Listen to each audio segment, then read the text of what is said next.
the Kriegsmarine at its peak at the start of World War One, and then it was pretty much all downhill from there.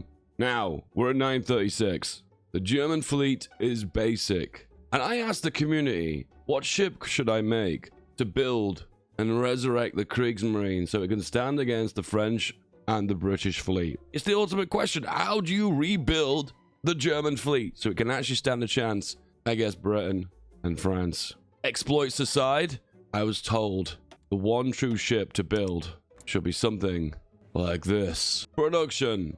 Build ships. It is a heavy cruiser. This is the beginning of something great.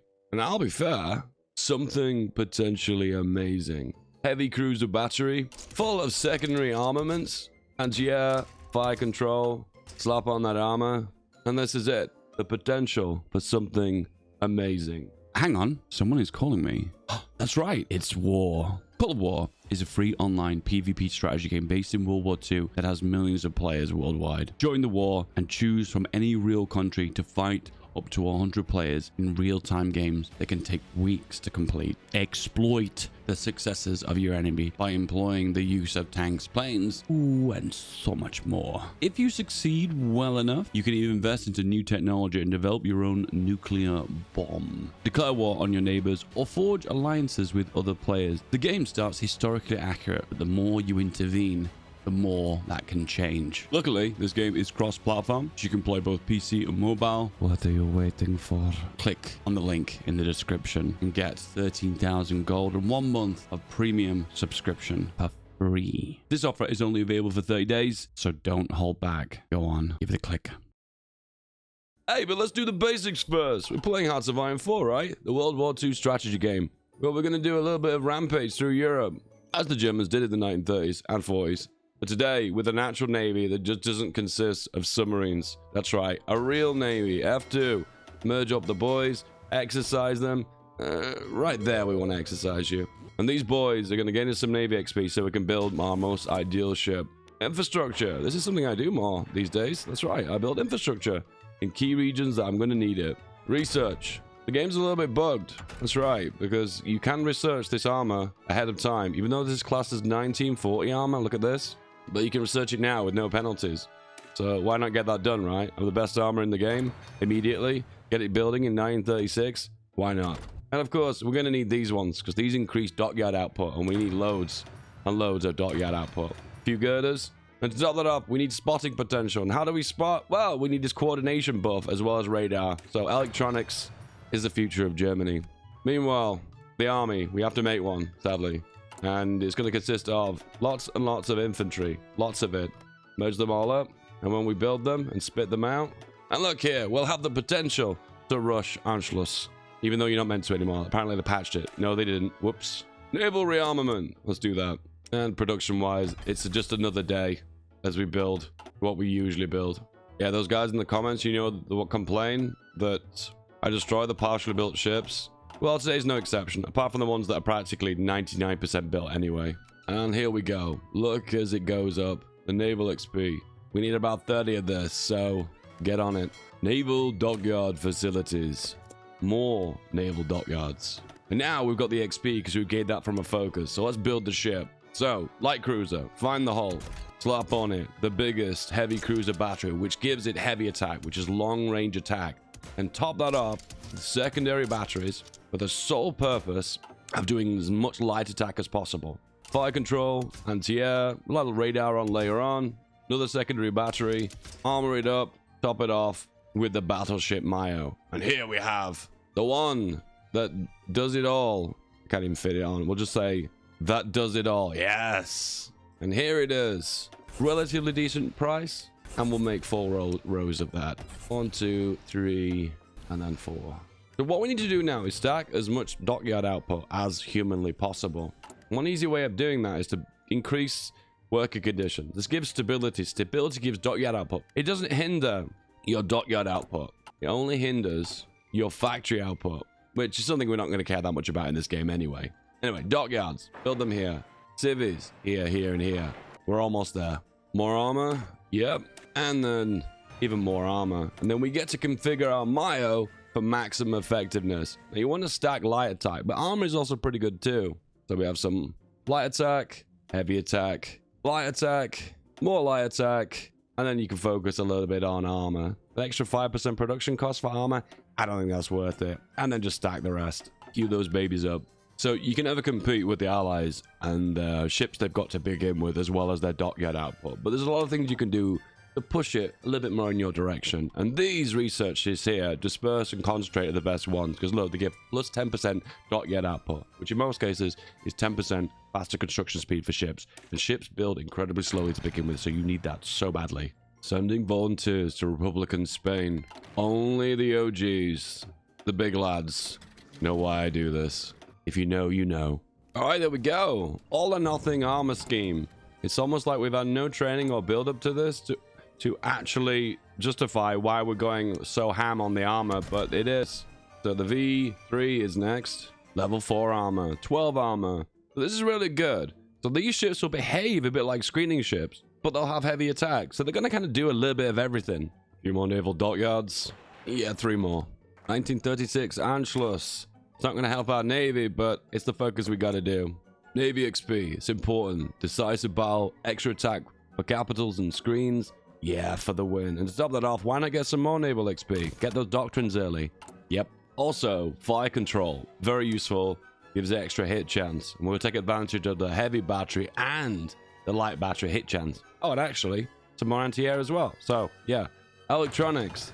In this timeline, Germany is king of the electronics. Another way of getting lots of dockyard output.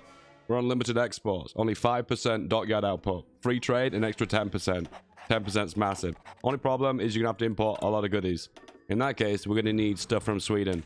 Sweden, suppliers for future wars. Neutral in wars, Sweden like, nope, not today. And Sweden delivers. Tungsten, steel, and chromium. Here we go, the 5 first cruisers rolled out. They're not as advanced as they should be. They're missing the armor, but they'll do for now. We need at least 20 of these guys, so hence the reason why we're focusing so heavily on production. So, how do we spot enemy ships? There's loads of ways of doing that. I mean, for example, you've got this here, naval patrol, really good for the naval bombers. We'll make some naval bombers later on. Also, fitting radar on ships is kind of worthwhile. I don't think we've got that research yet. Not yet, but soon.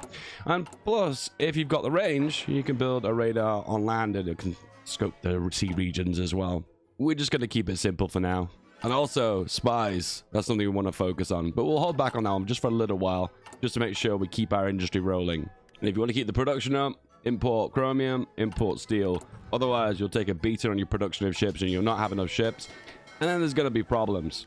Passive upgrades, big deal. Light attack for cruisers. And even this one's going to be beneficial to you as well. Because you have a few battleships. Not many, but you've got a few. And plus, these upgrades, super important as well. All the passive bonuses make a massive difference to the amount of damage your ship can deal. Fuel, we're going to need a little bit of it. So, Brandenburg, sort us out. Alright, disperse 4, rushing ahead of time, needed. Max naval XP. So, what does this mean? Ooh, what do we do with this? Do we go for doctrines? And I think the best one for light attack is going to be fleet and being. So we'll go for 1 and 2 and 3 of those, just to spend a little bit naval XP for now. Trust me, we're going to have a lot of naval XP. It's not going to be a big deal. And there we go. We've trained ourselves a full-blown army, 120 divisions. That means full 5 armies of 24 divisions each. And then we'll exercise those to level 3. And at that point, we make them 7-2s. But not yet. We'll exercise them first, because you don't want to waste artillery. No, no one wants to waste artillery. Did I tell you guys I love civilian factories? Yeah, all of them. And now we can pop the radar on, giving detection. And it's also giving extra hit chance, which I've been told is really spicy at the moment. But it's kind of hard to know what hit chances are, because they're only like based inside of the game's code. Hit chance is good. How good? I don't know. Someone tell me in the comments. Modern boyos, let me know. Suddenly the Sudan looks German to me. Today it will be. Well, maybe tomorrow. No, actually, to be uppriced, 70 days. So, naval bombers. I told you they're going to be part of the strategy, right? So we are going to make a few of those. Also upgrade them. And to be fair, this is actually good to begin with. And what is the one true division? It's the classic 7-2. I mean, you guys already knew that though, right? With a bit of anti-air. And shift, left click to level 3. 937, and we have a level 6 battle line ship builder, and we can add a policy to that. What would the best policy be? Do we just spit them out 1,000 miles an hour? Machine gun fire ships, 25% cheaper? Yeah, why not? Navy, doctrines. Yep, all of those. There's no shortage of naval XP on this run, that's for certain. The road to war, Eastern claims, and Danzig or war. You know what? I need a research slot too. Yeah, that's actually a biggie. Because now I think about it, I haven't done any of these technologies. And 3. Yeah, that'll do. I actually can't believe how many heavy cruisers I was able to spit out. We're now at 26. Ooh, we're gonna need another 5 or 6 maybe. All right, next up, Danzig War, around the Maginot, and then this. Naval production, plus 20%. That's right, there are more naval production bonuses you can gain. More. Poland refuses to cede Danzig. Oh, what a terrible shame. All right, around the Maginot, then we can do our naval production. Our navy isn't quite ready yet, but you know what we're going to do is we're going to make a save at this point and see if we can defeat the British and the French fleet. But we'll come back to that right at the end. Because it's always going to be easier to knock out France first and then take on the UK. I want to see if I take on the UK 1v1 before I take on the French and the British combined. There's definitely a focus on research here for naval stuff, right? Catch up required. Around the Maginot, done. Naval production. Spit out those ships. Okay, it's 9:40 right now. Send everyone back to base. Merge the boys up. It begins. This is going to be really challenging, but also kind of really interesting because the right spirit of the naval command is really difficult because there are some really good bonuses here, but which one is the best bonus? That is the hard question. And I think what I'm going to go for is positioning, the efficiency communications. And anything that gives me that little bit of an extra positioning gives me an attack bonus for practically everything. It's a penalty that applies if you've got navy that's too big. In this case, I don't think it's too big, but it could be the right one. It could be the wrong one. Second place would probably be night fighting due to the extra attack only at night. But we'll see how things go. Poland. And off they go. 7-2s. Still effective, right? Trust me, they work. Next up, we're going to move our planes over to here and do some naval striking within this said region, and also air superiority if we have the option. The reason we're doing that is we're just going to hit as many submarines as possible. It's like an old strategy. And if we get rid of a few subs, we just give it a little bit more breathing space to our existing ships, and which allows them to operate a little bit more effectively. We'll just deal with that now, and then we'll move on to that something else later on. Submarine hunting is super effective. And that's it to Poland. The Allies still want to hang about. Danzig, too important to lose, apparently. There we go. You know, I did actually forget about something that's actually kind of important. It's only recently become important. If you invade Denmark, you get to take advantage of the produce that they provide. This Danish produce. It's actually pretty good because it gives you more supplies, so can't really argue with that, right? Denmark. When you declare war and you move one step forward and they instantly surrender, the beautiful prize of bacon. Haha. Anyway, back to business. The Dutch. What? You blinked and you missed it. Hang on, come on. On cue. There we go, on cue. And then Belgium, like a knife through butter. And France, kind of the final boss. Nah, not really. And you probably wondered, why am I chewing through them so quickly without little resistance? I just stacked all the soft attack bonuses. And artillery is super effective. It's an old strap, but it still checks out. It works. The old memes still check out. And I'm going to create Vichy France. I don't usually do this, but this splits up the navy. And that's kind of the whole point of me actually doing this. And you want less resistance? That's right. You knock out Luxembourg. And guess what you can do now? That's right. Integrate Alsace-Lorraine and Luxembourg. It's mine now. So Vichy France has been divided from regular France. And it's 110 ships. How much has Free France got? Actually, where is Free France? Free France? Ah, all the way over there. How many ships have you got? 0. So this well and truly does knock out the French fleet. There is no French fleet now. It is a 1v1 between the Brits and the Germans. All right. This is what you came for. This is what the show is all about, right? So if you want a fleet that is devastating, you need to remove off split off. Because what tends to happen is they get damaged to, like, I don't know, 90%, and then they kind of start to run away. It all determines based on the repair priority. Honestly, hand on heart, if you want a fleet that's going to fight to the bitter end, which you kind of do want that because you want to win, my advice is just turn off split off. Also probably turn off never repair. Yeah we'll go with that. In fact, you know what, I'll leave it on low repair priority, meaning they will only retreat out of battle if they are unbelievably damaged, basically not even be able to float practically. So seems like they're already going to be sunk anyway. Anyway, next up, you always need to go for always engage. And this means they will battle to the bitter end. There'll be a decision between the player and the AI whether they want to engage this fleet If they don't want to engage, they'll all run away and take damage as they run away. But if they always engage, that means they will always take on that fleet and battle. And because I'm feeling quite confident, that's what things are going to happen right now. I'm going to fight to the bitter end. And first thing we're going to do is put them on patrol in this region. And here we go. We've first engaged the British fleet. And this is a spotting chance, plus 59%. And as it ticks up, it gets to 100%. And then we initially engage the British fleet, which is just a screening escort fleet, which the light attack damage is outrageously powerful and just strips them apart, and they are all dead. Next up, we're spotting another fleet. So if you hover over this region, you'll see here enemy superiority 7,000. That's just a representation of each individual ship ability to project power in that region. What we're trying to do is basically kick them out of the eastern North Sea. And right now we're in a position where we're not detecting any more of their fleet, probably just due to spotting. Oh, but no, we've spotted them again. Okay, but what fleet could this be? And as we're gaining more spotting chance, and we detect them, and we're in battle, and once again it's another screening fleet, and it's been destroyed. And ha-ha! And here is the big show. And this is what we came for, right? And this is a battle between my key fleet and their strike force. And their strike force has arrived because they think they can win this battle. Can they? I actually don't know. But let's go. Let's give it a shot. So initially we engage, and they immediately run away. That's important. The AI is making a mistake here because their ability to deal damage here is limited due to the fact that they're running away. And as you can see here, the casualties are down here, and this is them running away. That's their little arrows pointing rightwards. And only the ones running away for me are the ones that are severely and brutally damaged. And that was a straight up win for the Axis. Once again, might not have sunk a lot of the bigger ships, but think about it. Now you've damaged the big ships and you've sunk the screens. Now you're a little bit closer to dealing damage to the main capitals. A lot of the time, the capital ships are a little bit scared and they try and run away immediately, and you usually have to play a cat and dog chase of them, but the screens usually get annihilated on the front. So it looks like they're retreating here, and we've spotted them again, and we've engaged them again, and it is the capital ships running away, and we've just caught them on the way back. And then initially we're engaging them here, and the damage is absolutely catastrophic. First capital's down, the second is down, 5 down, the flagship has been sunk. Any carriers? We got all 3 carriers. We blinked and all the carriers sunk. It does seem like this is pretty effective. What do you think, guys? It seems pretty effective. If you want to make the most of this, though, what my advice is to repair. Send them all back. Get them all repaired up.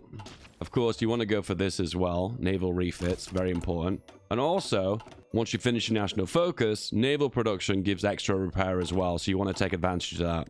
The big downside is the repair time is absolutely massive, but luckily going for medium-sized ships, meaning the repair queue doesn't last forever. So when you go for super heavy battleships, those things are so unbelievably massive, they can spend months upon, even sometimes a year in port repairing, which is probably not good for projecting naval power.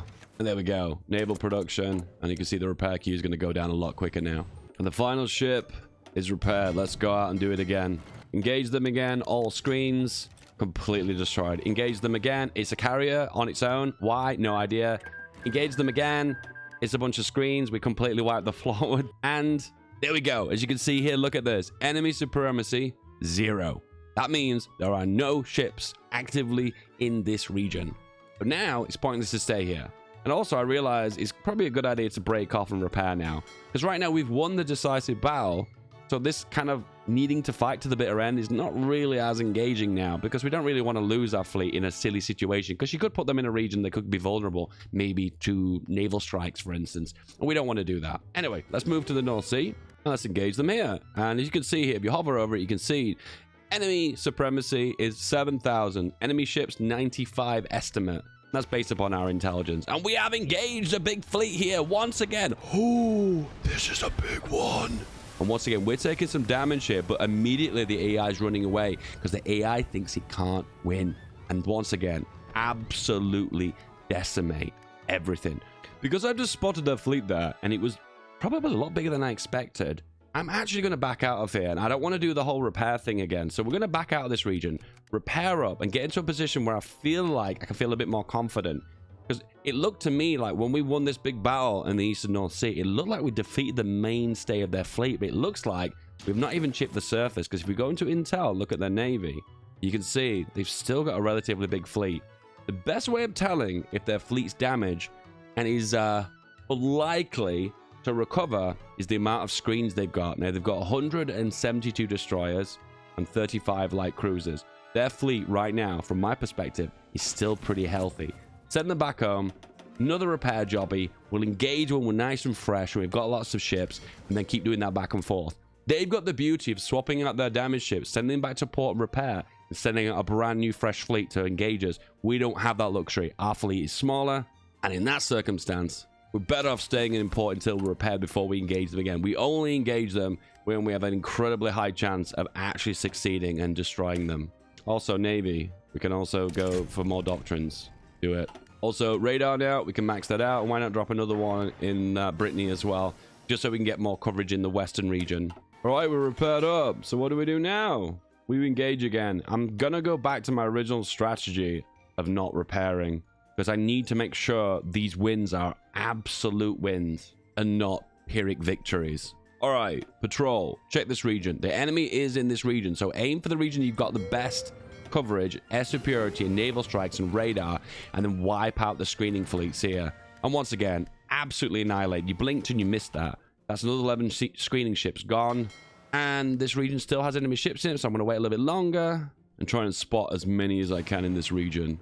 Okay, I think we're good right now. Can't seem to spot any more in this region. It might be because they've got more speed than us, so therefore our massive fleet causes them to run away, so we can't get a good detection. That's okay, though. I think what we'll do now is go back to the North Sea and see if we can pick up a big fight. And there we go. We've spotted.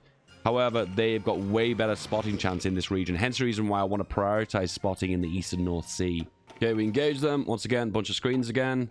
Knocking out those screens is super important. What's happening here? You see daily change minus 65%. The chance of us spotting this is significantly lower than their ability to spot us. And if you hover over it here, you can get the full breakdown. The biggest impact we've got here seems to be their detection chance. So it might be... Actually, no, speed's a problem as well. There's not really a single thing you can pinpoint here. However, our advantage is if we've got good intel and radar coverage. Another interception, and once again, if you just blink here, you miss this, and immediately knocks out the screens. And once again, every battle you knock out of screens is going to be advantageous. Okay, Ethiopia has capitulated, and France has capitulated. What? I think I might have found a bug, boys. Not really sure what happened there, guys, but it seems like Ethiopia pieced out separately with Free France with it as well. And then now Free France doesn't exist. We're also struggling with speed, which feeds into spotting. The best way to give yourself extra speed is to break off the submarines. I'm going to put those into reserve, and this might give us that extra edge of spotting chance that we need. And I think it actually has. So we spot them here, we immediately detect them, and we engage, but nothing actually happened there. Oh, we took out a single screen. Okay. Meanwhile, let's look at the health of the British fleet. So naval intel, we're down to 136 destroyers, so we're definitely having an impact. Let's go somewhere bigger. Let's go into the English Channel. And with here, the beauty of the English Channel is I can put up all my planes, which gives me so much detection. Air superiority, naval patrol, more air crews. Now we have full spotting and full control of this region. And now, this is where the real battles begin. Will it be enough detection? No, that's the question. Enemy fleet here is very small. We have 93% naval supremacy. So just winning those few battles, knocking out their capital ships into repair, it's put us in a position here where we can actually do a sea line into the English Channel. So it might not necessarily be about winning the naval battles. It might be just about winning a few of them just to gain that little bit of an edge to do your sea line and go from there. Yep, we're not engaging the fleet.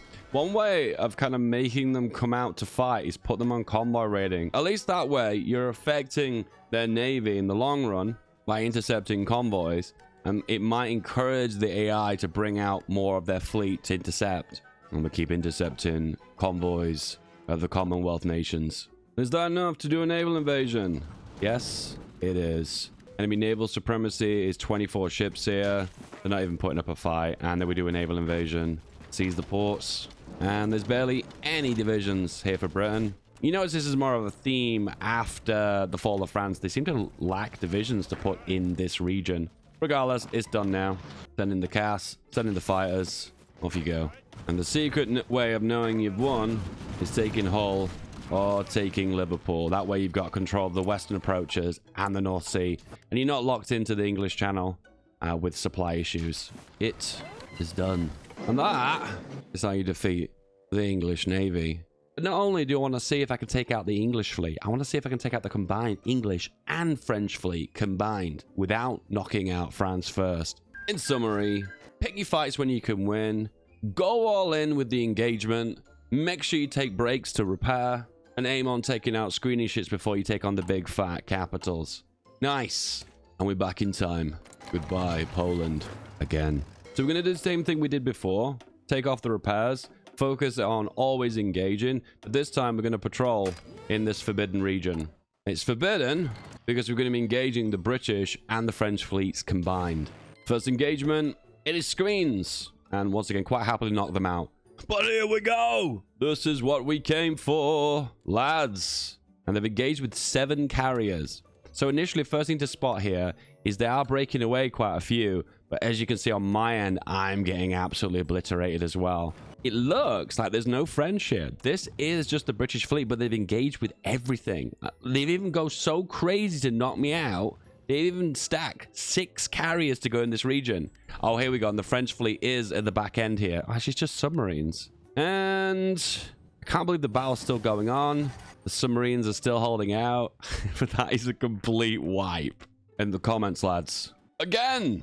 But this time we soften them a little bit with naval support. It's what we did in the previous game. We just softened them just a little tiny little bit by naval striking this region. So initially we engage and we take out a few submarines. Once again, we are just softening them in this region. I don't think we're hitting any major ships here. No, this is a killing blow on a submarine. No, this is a killing blow on a submarine. Oh, hang on. Nope, just a submarine. Okay. So we're getting a few weeks. A few more subs, a few more subs, a few more subs. For the most part, in those big engagements with big capitals and big grand fleets, the submarine's impact is quite small unless enough screening ships are removed. Now, it looks like we are hitting their ships because you see here, killing blow tells me that's a ship that's sunk. But here, these are different ships, and I don't think these are all submarines. All right, we've done a little bit of damage now, so I want to go out and see if we can survive. We've engaged. We're getting a little bit of spotting. The enemy fleet's probably going to engage us. Yes, they have. And once again, we're in the same situation, but they don't think they can win. Look, the vast majority are running away. Oh, hang on. No, only a few are running away. So it looks like the ones that are damaged that are actually running. So they were eliminating my screening ships immediately. Obviously, their screens are getting damaged. Ah, no, and then they've broken through. It did look like for the initial period, just a few hours into the battle, it looked like they were all running away. But then all of a sudden, it was like, nope, this is not winnable. You know what's actually so funny about this is the French fleet is not actually engaging. This is just the British fleet. What have we learned? British fleet strong. Also, knocking out France first is probably the only way you can win a naval confrontation like this. You're kind of like isolated and blockaded, and until you can kind of break out this position and have control of the North Sea, you're kind of limited how you can project your naval power. Does this ship work? Hell yeah, it works. Give it a try. However, if you're playing as France and Britain, you don't even need to build anything, because the truth is your navy is so massive that you can beat the AI's German navy anyway. GG. Anything else you'd like me to test? Please comment below. And if you like pie, let me know in the comments below. Have a good day, guys. Thanks to Hoi4 for sponsoring this video. Hoi4 is a free online PvP strategy game based in World War II that has millions of players worldwide. Join the war and choose from any real country to fight up to 100 players in real-time games that can take weeks to complete. Click on the link in the description and get 13,000 gold and 1 month of premium subscription for free.